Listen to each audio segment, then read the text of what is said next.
Hello my dear friend, welcome back to our channel. तो आज के हमारी वीडियो का टॉपिक है M Com second year MCQ 5 unit number 3 financial statement. बहुत ही ज़्यादा इंपॉर्टेंट टॉपिक है, कंसेप्ट है, ध्यान से समझिएगा। इसके अंदर हम बेसिकली पढ़ने के वाले हैं फाइनेंशियल स्टेटमेंट के बारे में पढ़ने वाले हैं। फाइनेंशियल स्टेटमेंट क्या होती है? मैन्युफैक्चरिंग अकाउंट आता है, ट्रेडिंग अकाउंट आता है, profit and loss account, profit and loss appropriation account, balance sheet. तो ये सारी चीज़ों के बारे में हम क्या करने वाले, जानने वाले हैं। फाइनेंशियल स्टेटमेंट क्या करती है? फाइनेंशियल स्टेटमेंट के थ्रू हम अपने ऑर्गेनाइजेशन के, अपने बिजनेस के प्रॉफिट एंड लॉस के बारे में और हमारे बिजनेस की फाइनेंशियल पोजीशन के बारे में पता लगा सकते हैं कि एक पर्टिकुलर पीरियड में हमारे बिजनेस में कितना प्रॉफिट या लॉस हुआ, या फिर हमारे बिजनेस की क्या स्थिति थी, क्या पोजीशन रही, उसके बारे में हम जानते हैं।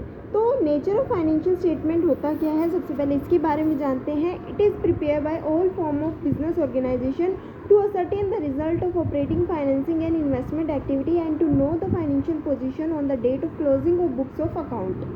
फाइनेंशियल स्टेटमेंट होती क्या है? फाइनेंशियल स्टेटमेंट के थ्रू हम क्या करते हैं? अपने बिजनेस के ऑपरेटिंग, फाइनेंशियल या इन्वेस्टमेंट एक्टिविटी के बारे में पता लगाते हैं, जो कि हम कैश फ्लो स्टेटमेंट में भी करते हैं। कैश फ्लो स्टेटमेंट क्या होता है? बेसिकली एक ऐसी स्टेटमेंट होती है जिससे हमें ये पता चलता है कि हमारे बिजनेस में कैश का कितना इनफ्लो या आउटफ्लो हुआ है। उसके अंदर हम 3 सेपरेट अकाउंट बनाते हैं, ऑपरेटिंग अकाउंट, इन्वेस्टिंग अकाउंट और फाइनेंसिंग अकाउंट। ठीक है, तो ये क्यों बनाया जाता है? बेसिकली इसलिए बनाया जाता है ताकि हमें ये पता चले कि हमारे बिजनेस की क्या फाइनेंशियल पोजीशन है।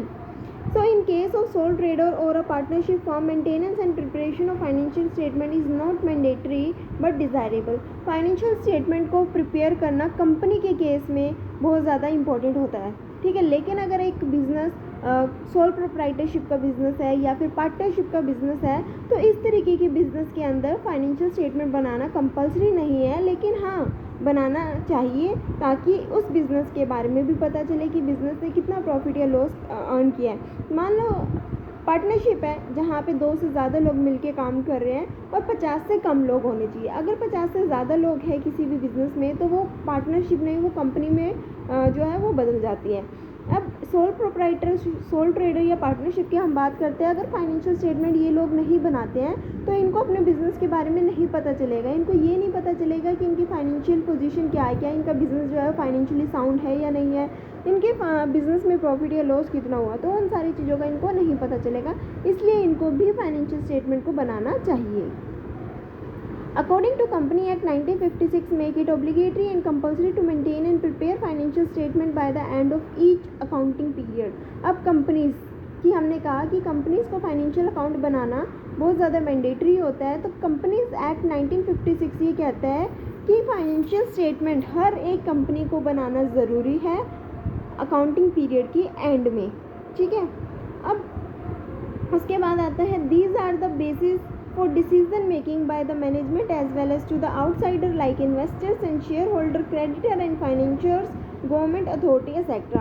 जो भी हम फाइनेंशियल स्टेटमेंट को प्रिपेयर करते हैं, इन फाइनेंशियल स्टेटमेंट के बेसिस पे हम क्या करते हैं? डिसीजन मेकिंग करते हैं। कौन डिसीजन मेकिंग करते हैं? इंटरनल ऑर्गेनाइजेशन भी डिसीजन मेकिंग करती है, साथ ही साथ जो आउटसाइडर्स होते हैं, जो किसी ना किसी तरीके से इस बिज़नेस में इंटरेस्टेड है या कुछ ना कुछ इंटरेस्ट इनका बिजनेस के साथ लिंक है। क्रेडिटर हो गए, सप्लायर्स हो गए, ठीक है, गवर्नमेंट एजेंसीज हो गई। गवर्नमेंट को एक बिज़नेस क्या करता है? टैक्स देता है, तो वो भी जानना चाहती है उस बिज़नेस के प्रॉफिट एंड लॉस के बारे में, फाइनेंशियल पोजीशन के बारे में। इन्वेस्टर जो शेयर होल्डर बिजनेस में इन्वेस्ट करते हैं, रिस्क लेते हैं, ठीक है। तो ये सारे लोग क्या करना चाहते हैं? एक बिज़नेस के बारे में जानना चाहते हैं, उसकी फाइनेंशियल पोजीशन के बारे में जानना चाहते हैं। तो ये अभी तक हमने पढ़ा nature of financial statement. Financial statement के नेचर में हमने क्या पढ़ा? फाइनेंशियल स्टेटमेंट बनाना बहुत ज़्यादा कंपलसरी होता है। किसको? Specially for the company. Company act 1956 कहता है कि कंपनी को फाइनेंशियल स्टेटमेंट बनाना बहुत ज़्यादा कंपलसरी है। सोल प्रोप्राइटर और पार्टनरशिप की अगर हम बात करें तो उनको बनाना कंपलसरी नहीं है, लेकिन उनको बनाना चाहिए। तभी तो एक बिजनेस की प्रॉफिट एंड लॉस के बारे में, उसकी फाइनेंशियल पोजीशन के बारे में पता चलता है। फाइनेंशियल स्टेटमेंट बहुत ज़्यादा इंपॉर्टेंट है डिसीजन मेकिंग के पर्पज़ से। इंटरनल मैनेजमेंट भी डिसीजन मेकिंग करता है और एक्सटर्नल जो आउटसाइडर्स होते हैं, जो किसी ना किसी तरीके से एक बिज़नेस में उनका इंटरेस्ट है, ठीक है, तो वो भी एक बिज़नेस के बारे में जानना चाहते हैं। अब फाइनेंशियल स्टेटमेंट किस तरीके से प्रिपेयर की जाती है, क्या क्या कंटेंट आते हैं, क्या क्या चीज़ें हम यूज़ करते हैं फाइनेंशियल स्टेटमेंट को बनाने के लिए। तो फाइनेंशियल स्टेटमेंट कहाँ से स्टार्ट हो रही है, मैन्युफैक्चरिंग अकाउंट सबसे पहले हम प्रिपेयर करते हैं, उसके बाद बनाते हैं ट्रेडिंग अकाउंट। मैन्युफैक्चरिंग अकाउंट का मतलब क्या होता है, बेसिकली कोई भी फॉर्म है, कोई भी बिजनेस यूनिट है, जो इसका मेन काम क्या होता है, मैन्युफैक्चरिंग करना, प्रोडक्ट्स को मैन्युफैक्चर करना और उनको सेल करना। लेकिन ट्रेडिंग अकाउंट की अगर हम बात करें तो ये वो लोग बनाते हैं जो मैन्युफैक्चरिंग नहीं कर रहे या फिर जो बने बनाए सामान को अपने बिजनेस में लेके आ रहे हैं और उनको ट्रेड कर रहे हैं, सेल या परचेज कर रहे हैं, उसको हम बोलते हैं ट्रेडिंग अकाउंट। कई बार क्या होता है कि हम मैन्युफैक्चरिंग अकाउंट और ट्रेडिंग अकाउंट अलग अलग नहीं बनाते। देखो, मैंने कहा ट्रेडिंग अकाउंट वो होते हैं जहाँ पे ट्रेड किया जाता है, सेल या परचेज किया जाता है, बेसिकली मैन्युफैक्चरिंग से रिलेटेड नहीं है। तो मैन्युफैक्चरिंग जो ऑर्गेनाइजेशन करती है वो क्या करती है, वो भी तो सेल या परचेज करेगी, वो भी तो रॉ मटेरियल लेके आएगी अपने गुड्स को प्रोडक्ट को बनाने के लिए, मैन्युफैक्चर करने के लिए। साथ ही साथ जो प्रोड्यूस गुड्स है, ठीक है, जो मैन्युफैक्चर गुड्स है वो अपने पास तो रखेगी नहीं, वो सेल करेगी। तो कहीं ना कहीं जो मैन्युफैक्चरिंग फर्म है वो ट्रेडिंग भी कर रही है। तो कई बार वो क्या करती है, मैन्युफैक्चरिंग और ट्रेडिंग अकाउंट साथ में बना के चलती है। कोई ऑर्गेनाइजेशन ऐसी होती है जो मैन्युफैक्चरिंग नहीं करती, बने बनाए सामान को लेके आती है और उसमें डील करती है, तो वो मैन्युफैक्चरिंग अकाउंट नहीं बनाते हैं, वो सीधा ट्रेडिंग अकाउंट बनाते हैं। ठीक है, तो ये हो गया हमारा मैन्युफैक्चरिंग अकाउंट, जहाँ पे गुड्स को मैन्युफैक्चर किया जाता है, तो वो जो है मैन्युफैक्चरिंग अकाउंट बनाते हैं। ट्रेडिंग अकाउंट जब सेल या परचेज का काम किया जाता है। प्रॉफिट एंड लॉस अकाउंट बनाया जाता है, ठीक है, जहाँ पे ऑपरेटिंग और नॉन ऑपरेटिंग एक्सपेंस को लिया जाता है। उसके बाद आता है हमारा profit and loss appropriation account और बैलेंस शीट। बेसिकली 5 अकाउंट्स जो है वो प्रिपेयर किए जाते हैं। Profit and loss appropriation account कब बनाया जाता है, जब हम प्रॉफिट एंड लॉस अकाउंट बना लेते हैं। उससे हमें ये पता चलता है कि हमारी ऑर्गेनाइजेशन ने नेट प्रॉफिट अर्न किया है या नेट लॉस अर्न किया है। यहाँ पे नेट में वैल्यू आती है क्योंकि यहाँ पे हम ऑपरेटिंग या नॉन ऑपरेटिंग एक्सपेंस को भी एक्सपेंस हो या इनकम हो, उन सारी चीज़ों को यहाँ पे लेके चलते हैं। जो भी नेट प्रॉफिट आता है, इन केस जो भी बिजनेस है वो पार्टनरशिप के बेसिस पे है, तो उस प्रॉफिट को एक पर्सन, एक सोल ट्रेडर नहीं रखता, ठीक है, एक सिंगल पर्सन नहीं रख रहा, बल्कि वो जो अमाउंट है, वो जो प्रॉफिट है, उन पार्टनर्स के बीच में डिस्ट्रीब्यूट होगा, चाहे वो कमीशन की फॉर्म में हो, चाहे वो प्रॉफिट की फॉर्म में हो, चाहे वो सैलरी की फॉर्म में हो, किसी भी फॉर्म में हो, ठीक है, चाहे वो इंटरेस्ट की फॉर्म में हो। तो उस सारी चीज़ों को हम क्या करते हैं, profit and loss appropriation account में लेके चलते हैं। तो बहुत सारे केसेस ऐसे होते हैं जहाँ पे प्रॉफिट एंड लॉस अकाउंट नहीं बनता, simple trading account, profit and loss account और बैलेंस शीट को बनाया जाता है। ठीक है, अब हम जानते हैं हमारे मैन्युफैक्चरिंग अकाउंट के बारे में डिटेल में कि मैन्युफैक्चरिंग अकाउंट होता क्या है। Business concern engage in the activity of manufacturing or production of goods which involve purchase of raw material and incurring of other manufacturing expenses. Preparing manufacturing account which shows the cost of raw material consumed, cost of conversion of raw material into finished product and cost of good produced. ठीक है, तो हमारा manufacturing account के बारे में हम पढ़ते हैं। मैन्युफैक्चरिंग अकाउंट क्या होता है, जब भी एक बिजनेस क्या करता है, गुड्स को मैन्युफैक्चर करता है, तो गुड्स को मैन्युफैक्चर करते वक्त वो क्या करता है, गुड्स को प्रोड्यूस करता है, रॉ मटेरियल को परचेज करता है, रॉ मटेरियल को परचेज करता है, कुछ एक्सपेंसेस भी वो करता है उन सामान को अपने जो है बिज़नेस के अंदर लाने में या फिर अपने बिज़नेस से बाहर भेजने में। तो जितने भी एक्सपेंस होते हैं या जितने भी रॉ मटेरियल पे खर्चा होता है, एक्सपेंस होता है, वो सारा का सारा जो है मैन्युफैक्चरिंग अकाउंट में रिकॉर्ड किया जाता है। और जो भी हमारा गुड्स को, रॉ मटेरियल को कन्वर्ट किया जाता है फिनिश गुड्स में, तो रॉ मटेरियल को फिनिश गुड्स में कन्वर्ट करने में जो भी हमारा एक्सपेंस आता है, वो सारा का सारा जो है मैन्युफैक्चरिंग अकाउंट में रिकॉर्ड किया जाता है। उसके बाद आता है cost of good produce charge to trading account. ठीक है, किस तरीके से हम जो है ट्रेडिंग अकाउंट में क्या चीज़ें मेंशन करते हैं। मैन्युफैक्चरिंग अकाउंट में हमने ये लिख लिया कि हाँ, जो भी हमने रॉ मटेरियल लेके आया उसको हमने कन्वर्ट किया फिनिश गुड्स में, और वो जो भी कॉस्ट आती है उससे हमें पता चलता है।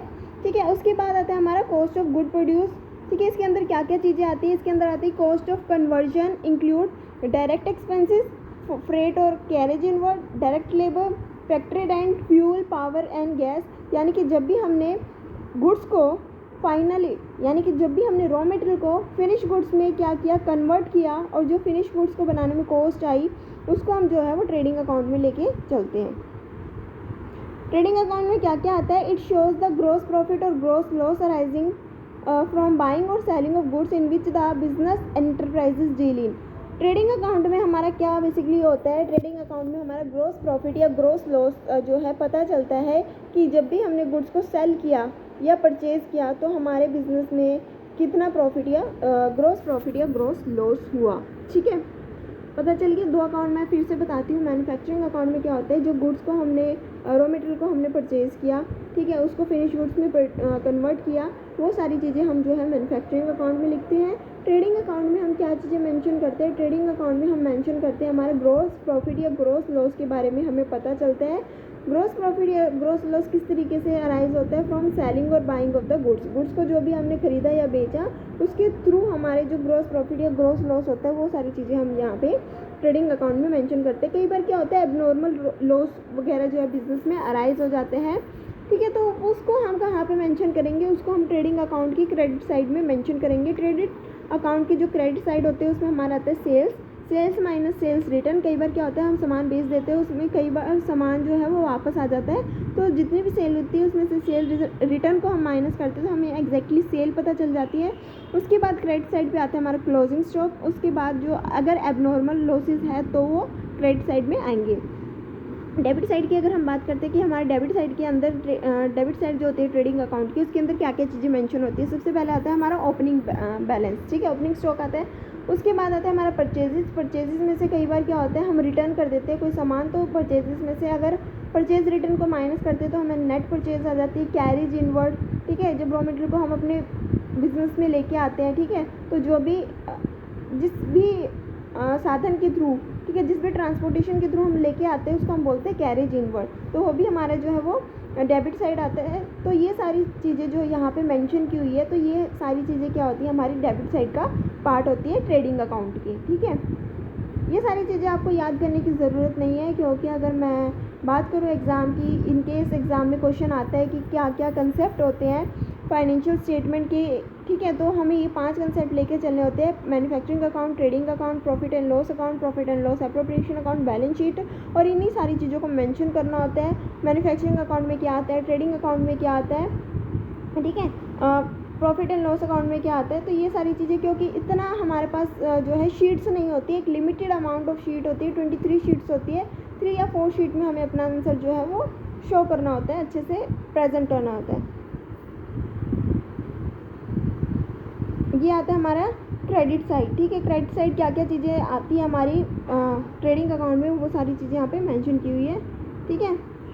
इसके बाद आता है हमारा profit and loss account. Profit and loss account में हम क्या बनाते हैं, this account is prepare to ascertain the net profit earned और net losses incurred by the business concern during an accounting period. जो भी हमारा ग्रोस, अगर तो हमारे ट्रेडिंग अकाउंट में ग्रोस प्रॉफिट आता है, तो ग्रोस प्रॉफिट कौन सी साइड शो होता है, debit side gross profit show होता है। तो ग्रोस प्रॉफिट को हम क्या करते हैं, अपने प्रॉफिट एंड लॉस अकाउंट की क्रेडिट साइड में शो करते हैं। अगर तो प्रॉफिट आया तो प्रॉफिट एंड लॉस अकाउंट के क्रेडिट साइड में ग्रोस प्रॉफिट को शो किया जाएगा। अगर ट्रेडिंग अकाउंट में लॉस आता है, ठीक है, ग्रोस लॉस आता है, तो वो हमारा जो है प्रॉफिट एंड लॉस अकाउंट के डेबिट साइड में शो किया जाएगा।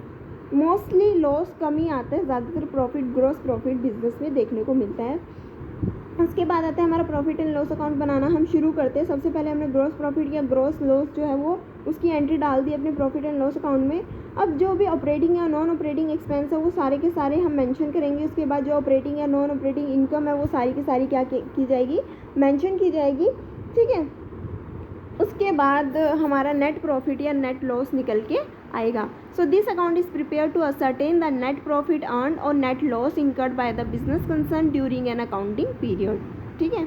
It starts with the gross profit और gross loss as disclose by the trading account में जो भी ग्रॉस प्रॉफिट या ग्रॉस लॉस आता है उस वहाँ से ये जो है बनाना शुरू किया जाता है। ऑपरेटिंग और non operating expenses are charge to profit and loss account and shown to the debit side of the profit and loss account. जितना भी हमारा ऑपरेटिंग या नॉन ऑपरेटिंग एक्सपेंस होता है वो डेबिट साइड शो किया जाता है, और जो हमारी ऑपरेटिंग या नॉन ऑपरेटिंग इनकम्स होती है वो क्रेडिट साइड जो है वो शो की जाती है। तो ऑपरेटिंग एक्सपेंस यहाँ पे शो किए हुए हैं कि ऑपरेटिंग एक्सपेंस कौन से होते हैं, ऑफिस एंड एडमिनिस्ट्रेटिव ओवरहेड्स आते हैं, सेलिंग एंड डिस्ट्रीब्यूटिव ओवरहेड्स आते हैं, ठीक है।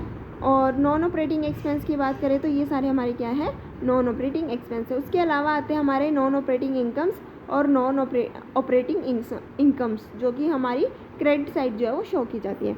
इसके बाद आता है हमारा profit and loss appropriation account. ये क्या कहता है, इसके अंदर हम क्या चीज़ें मेंशन करते हैं, this account shows the distribution और appropriation of profit after the same has been earned and computed, यानी कि जब हमने नेट प्रॉफिट या नेट लॉस हमने निकाल लिया, अगर तो नेट प्रॉफिट आया तो वो सारा का सारा प्रॉफिट क्या किया जाएगा, अगर पार्टनरशिप है तो पार्टनर्स के अंदर क्या किया जाएगा, डिस्ट्रीब्यूट किया जाएगा।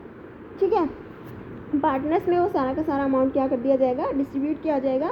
In case of sole proprietorship, sole proprietorship का मतलब जहाँ पे बिजनेस में एक सिंगल ओनर है, ठीक है, since entire amount of profit belong to him, तो no profit and loss appropriation account is prepared, क्योंकि सोल प्रोप्राइटरशिप के केस में क्या होता है, एक सिंगल ओनर होता है, जो भी प्रॉफिट होगा वो सारा उसी का होगा, तो प्रॉफिट एंड लॉस अकाउंट बनाने की ज़रूरत नहीं होती। ये कब बनाया जाता है, ये पार्टनरशिप फर्म के केसेस में बनाया जाता है या फिर जॉइंट स्टॉक कंपनी के केसेस में बनाया जाता है, जहाँ पे उस प्रॉफिट के बहुत सारे क्लेमेंट है, यानी कि जब बहुत सारे लोग क्या करते हैं, उस प्रॉफिट को शेयर करते हैं, तो उस केस में हम क्या करते हैं, profit and loss appropriation account को प्रिपेयर करते हैं। तो partner shares earning of the firm in the form of salary, commission, interest and profit and credit to profit and loss appropriation account, यानी कि यहाँ पे जो भी पार्टनर होते हैं वो प्रॉफिट को क्या करते हैं, शेयर करते हैं, सैलरी के फॉर्म में, कमीशन के फॉर्म में, इंटरेस्ट के फॉर्म में। ठीक है, तो ये सारी चीज़ें जो है हम प्रॉफिट एंड लॉस अकाउंट में शो करते हैं। अगर हम देखते हैं कि profit and loss account, loss appropriation account की अगर हम बात कर रहे हैं, तो डेबिट साइड कौन कौन सी चीज़ें आएंगी, वो सारी की सारी एंट्री जो है यहाँ पे मेंशन है। ठीक है,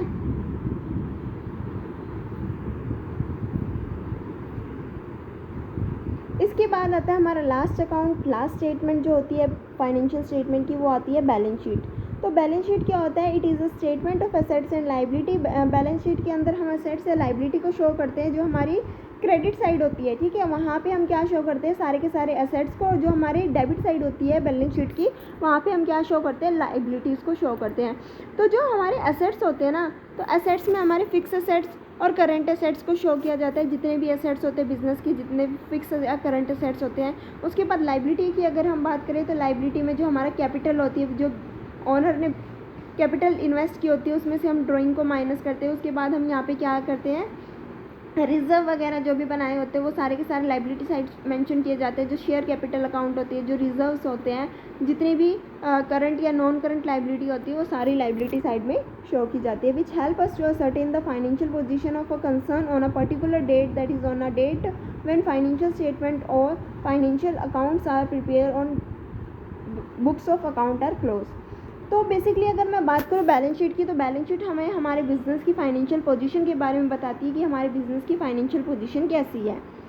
ठीक है, और बैलेंस शीट में जो हमारे एसेट्स और लाइबिलिटी होते हैं वो क्या होते हैं, इक्वल होते हैं। ठीक है, तब हम जानेंगे कि हाँ हमारी जो बैलेंस शीट है वो क्या हो गई, मैच हो गई।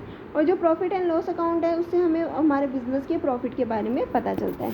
तो अगर हम एसेट्स की बात करते हैं, तो एसेट्स में कौन कौन सी चीज़ें आती हैं वो यहाँ पे मेंशन की हुई है। उसके बाद लाइबिलिटी की अगर हम बात करें, तो किस तरीके से लाइबिलिटी को हम क्लासीफाई करते हैं।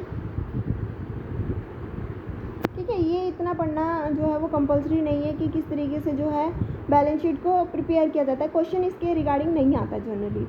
तो यही आएगा कि फाइनेंशियल स्टेटमेंट का नेचर क्या होता है, या इसका कंसेप्ट या कंटेंट क्या क्या होते हैं। बैलेंस शीट की अगर हम यहाँ पे बात करते हैं ग्रुपिंग या मार्शलिंग की, तो ग्रुपिंग के अंदर क्या होता है, बहुत सारी सिमिलर नेचर के आइटम्स को क्या कर दिया जाता है, ग्रुप अप कर दिया जाता है, ग्रुप में डाल दिया जाता है। यानी कि डेटर्स जितने भी होते हैं उसको एक अकाउंट में डाल दिया जाता है, जितने क्रेडिटर है उनको एक अकाउंट में डाल दिया जाता है। ठीक है, जितने भी हमारी मशीन वगैरह फिक्स एसेट्स हैं उनको एक अकाउंट में डाल दिया जाता है, ऊपर हेडिंग दे दी जाती है फिक्स अकाउंट। उसके बाद जितने भी करंट एसेट्स है, यानी कि जिनकी टाइम पीरियड 1 साल तक का है, उसको हम करंट एसेट्स बोलते हैं। जिनका टाइम पीरियड 1 साल से ज़्यादा है उसको हम फिक्स एसेट्स बोल रहे हैं। तो ये सारे हम क्या कर रहे हैं, ग्रुप कर रहे हैं सिमिलर नेचर की आइटम को, उसको हम बोलते हैं ग्रुपिंग। ठीक है, उसके बाद मार्शलिंग की अगर हम बात करें, तो मार्शलिंग में बेसिकली क्या होता है, टाइम पीरियड के अकॉर्डिंग हम क्या करते हैं, प्रेजेंट करते हैं हमारे डाटा को। जो भी लिक्विडेट ज़्यादा होते हैं उसको हम पहले दिखाते हैं, उसके बाद जो लेस लिक्विडेट होते हैं उसको बाद में दिखाते हैं। तो इस तरीके से जो है लिक्विडिटी के अकॉर्डिंग दिखाते हैं। जैसे कि असेट्स है जिसकी 5 साल की वैल्यू है, सबसे पहले उसको दिखाया। ठीक है, उसके बाद जिसकी और कम वैल्यू है उसको दिखाया। तो इस तरीके से हम क्या करते हैं, शो करते हैं। ठीक है, टाइम पीरियड के अकॉर्डिंग। उसके बाद आता है हमारा जो नेक्स्ट कंसेप्ट है वो आता है कंसेप्ट ऑफ कैपिटल और रिवेन्यू एक्सपेंडिचर।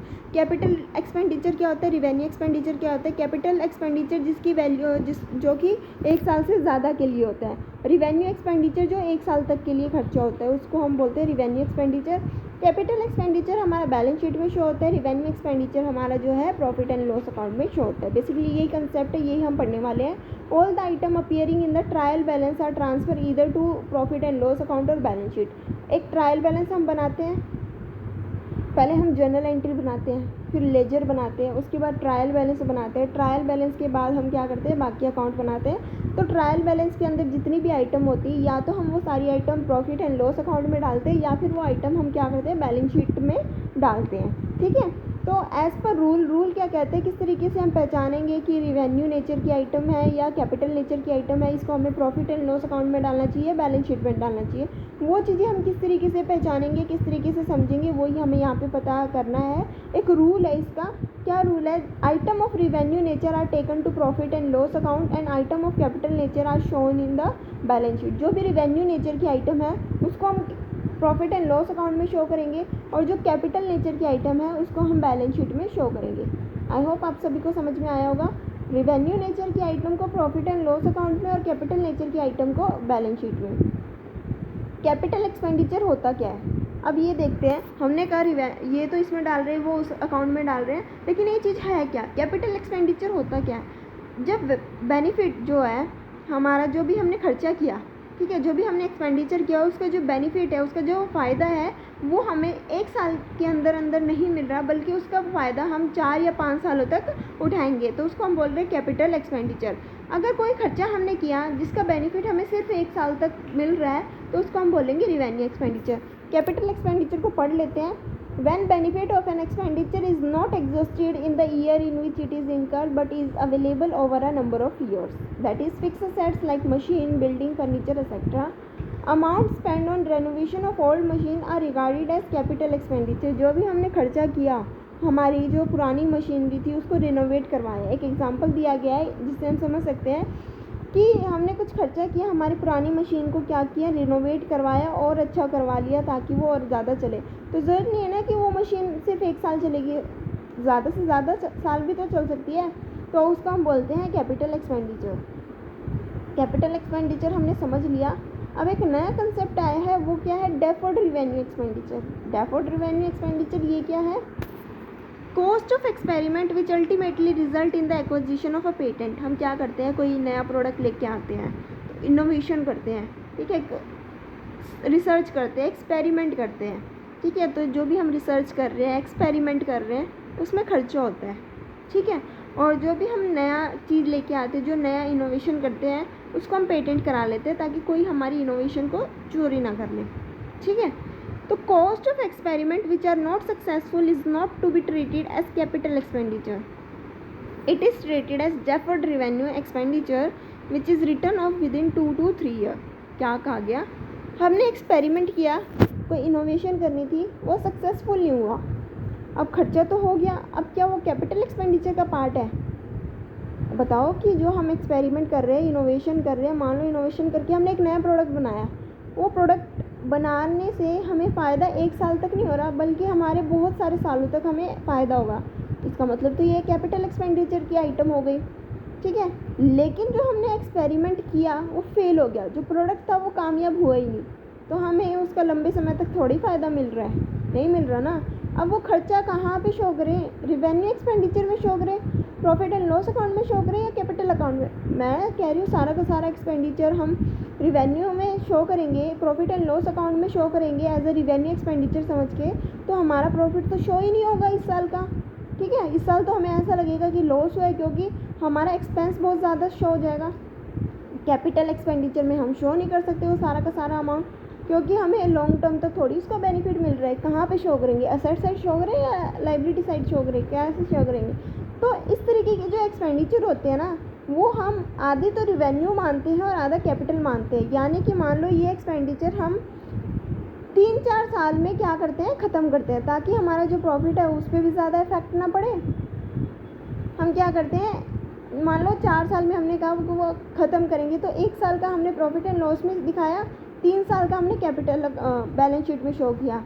उसके बाद हम क्या कर रहे हैं, नेक्स्ट ईयर 1 साल का हमने प्रॉफिट एंड लॉस अकाउंट में एक्सपेंस दिखाया और बाकी 2 साल का हमने बैलेंस शीट में। तो इस तरीके से हम क्या करते हैं, अपने एक्सपेंडिचर को, डेफर्ड रेवेन्यू एक्सपेंडिचर को एग्जॉस्ट करते हैं।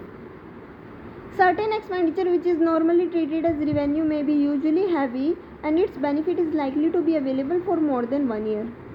Example, expenditure on advertisement campaign involve heavy expenditure. Its benefit will not completely exhaust in one accounting year but will continue over 2 to 3 years. So it's better to distribute over 3 years. First year expenditure shown on the profit and loss account and remaining balance shown balance sheet as an assets and same as second and third year. जैसे अभी हमने deferred revenue expenditure की बात की, उसी तरीके से हम एक एग्जांपल और लेके आ रहे हैं, एक पॉइंट और लेके आए हैं, एक्सपेंडिचर एडवर्टाइजमेंट पे खर्चा।